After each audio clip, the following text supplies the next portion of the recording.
গণহত্যার প্রতিবাদে এবং খুনিয়া সেনার বিচারের নিশ্চিত দাবিতে এবং গণহত্যায় যে সকল যারা জড়িত তাদের বিচারের দাবিতে আয়োজিত বিএনপি কর্তৃক আয়োজিত আজকের এই অবস্থান কর্মসূচিতে সভাপতিত্ব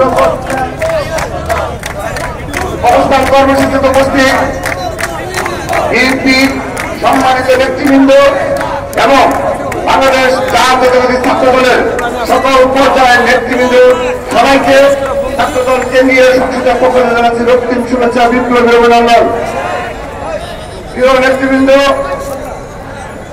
আজ আমরা সেই 5 আগস্টের পর থেকে সে উল্লাস হয়তো এখনো আমরা থামিনি, কিন্তু এই একটি সুগভীর ষড়যন্ত্র এখনো চলমান রয়েছে।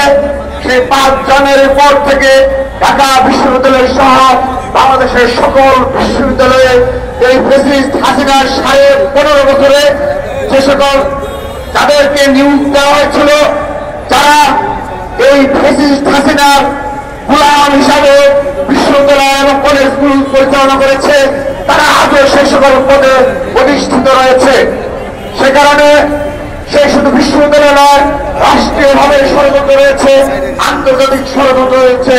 সেই সকল ষড়যন্ত্রকে মোকাবেলা করার জন্য বিগত 15.5 বছর যেভাবে জাতীয়তাবাদী ছাত্র দলের লক্ষ লক্ষ নেতা কর্মীরা অকৃতচিত্তে লড়াই করেছে, সংগ্রাম করেছে, গুম হয়েছে, খুন হয়েছে, তারপর শেষ দিন পর্যন্ত তারা অকৃতচিত্তে লড়াই করেছে, রক্ত দিয়েছে।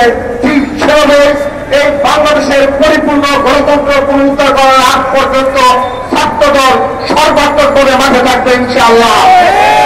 আমরা শুধুমাত্র একটি কথা বলে আমি আমার বক্তব্য শেষ করব। বাংলাদেশের সকল বিশ্ববিদ্যালয় এবং কলেজগুলোতে অর্থাৎ সকল শিক্ষা